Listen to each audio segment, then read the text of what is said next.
Materi PPKN kelas 9 semester 1 bab 3 pertemuan ketiga Kedaulatan Negara Kesatuan Republik Indonesia. Assalamualaikum warahmatullahi wabarakatuh. Mari kita bersama-sama sebelum pembelajaran kita mulai kita berdoa terlebih dahulu. Berdoa mulai. Berdoa selesai. Apa kabar anak-anakku? Masih semangat? Syukur alhamdulillah apabila kalian masih semangat. Jangan lupa jaga diri kalian masing-masing dari virus corona dengan mentaati protokol kesehatan. Kepada anak-anakku, siapkan kelengkapan kalian dalam mengikuti pembelajaran PKN ini. Buku teks, buku catatan, serta alat tulis lainnya. Bagaimana? Sudah siap? Oke, kalau kalian sudah siap, silakan kalian ingat-ingat kembali pertemuan kemarin, bab 3 tentang prinsip kedaulatan negara Kesatuan Republik Indonesia. Sebutkan bunyi pasal 1 ayat 2 Undang-Undang Dasar Negara Republik Indonesia tahun 1945. Ayo, siapa yang tahu? Bunyi pasal 1 ayat 2 Undang-Undang Dasar Negara Republik Indonesia tahun 1945. Kedaulatan berada di tangan rakyat dan dilaksanakan menurut Undang-Undang Dasar.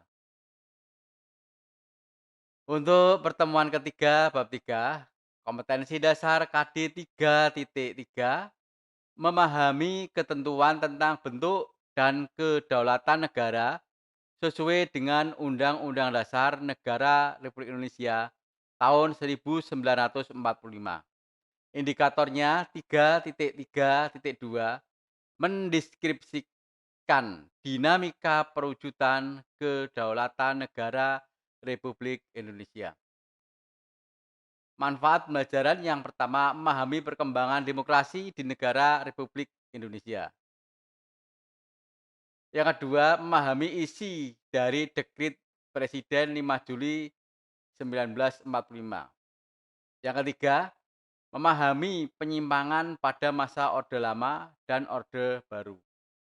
Yang keempat, memahami demokrasi Pancasila. Materi pembelajaran ini tentang dinamika perwujudan kedaulatan negara Republik Indonesia. Sedangkan pembelajaran yang kita lakukan dengan model discovery learning dengan kajian dokumen historis dan bekerja dalam kelompok.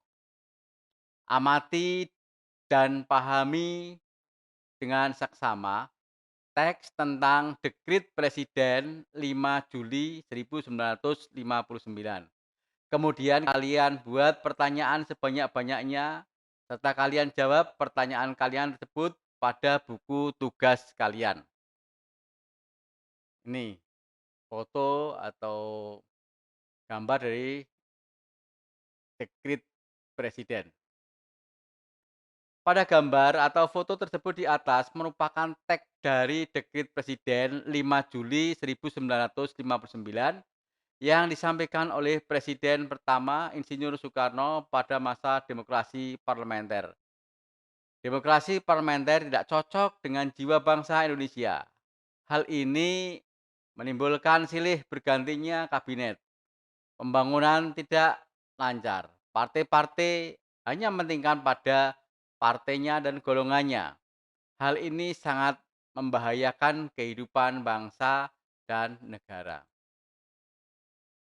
Dengan kondisi semacam ini, Presiden menganggap bahaya yang dapat mengancam persatuan dan kesatuan bangsa, sehingga Presiden mengeluarkan Dekrit Presiden yang isinya: 1. Pembubaran Badan Konstituante. Yang kedua, memberlakukan kembali Undang-Undang Dasar 1945 dan tidak berlakunya Undang-Undang Dasar sementara 1950. Yang ketiga, pembentukan MBRS. Yang keempat, pembentukan DPAS. Maka dengan keluarkannya Dekrit Presiden 5 Juli 1959, demokrasi parlementer berakhir. Tugas kelompok, dalam perjalanan sejarah bangsa Indonesia telah mengalami bermacam-macam pelaksanaan demokrasi.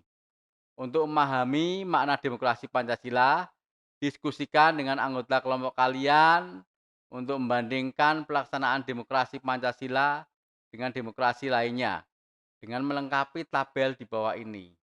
Carilah sumber lainnya dari buku perpustakaan atau internet. Nomor 1 sampai 4, demokrasi yang nomor 1 liberal, kelebihannya apa, kekurangannya apa. Yang kedua, demokrasi terpimpin, kelebihannya apa, kekurangannya apa. Yang ketiga, demokrasi Pancasila, masa Orde Baru, kelebihannya apa, kekurangannya apa. Yang keempat, demokrasi Pancasila pada masa revolusi, kelebihannya apa, kekurangannya apa. Silakan di kelebihan dan kekurangan untuk diisi. Silakan kalian kerjakan dengan kelompok kalian dan setelah selesai kalian presentasikan ke depan kelas secara bergantian dan setelah dipresentasikan hasilnya diserahkan pada Bapak Guru. Dari pelajaran ini dapat kita simpulkan yang pertama, pelaksanaan demokrasi setelah kemerdekaan mengalami pergantian karena bangsa Indonesia masih mencari jati diri demokrasi yang sesuai. Yang kedua, pelaksanaan demokrasi Pancasila versi Orde Baru dan demokrasi Pancasila pada masa pada masa reformasi. Bagaimana manfaat pembelajaran yang baru saja kita lakukan? Kita akan semakin memahami dinamika demokrasi yang pernah berlaku di Indonesia. Apa sikap yang perlu dilakukan selanjutnya? Demokrasi Pancasila harus kita pertahankan dalam kehidupan nyata karena demokrasi Pancasila yang cocok bagi bangsa Indonesia. Sekian pertemuan kali ini. Apabila ada kekurangan maupun kata-kata yang kurang berkenan, saya mohon maaf ya. Untuk pertemuan berikutnya, kalian pelajari materi bab 3. Ya. Bab 3, pertemuan keempat tentang perkembangan sistem pemerintahan di Indonesia dan lembaga-lembaga negara pada buku paket PPKN kelas 9 bab 3, sub C, poin 2. Kita tutup pertemuan kali ini dengan membaca hamdalah secara bersama-sama. Alhamdulillahirabbil alamin. Wassalamualaikum warahmatullahi wabarakatuh. Selamat berjumpa kembali pada pertemuan berikutnya.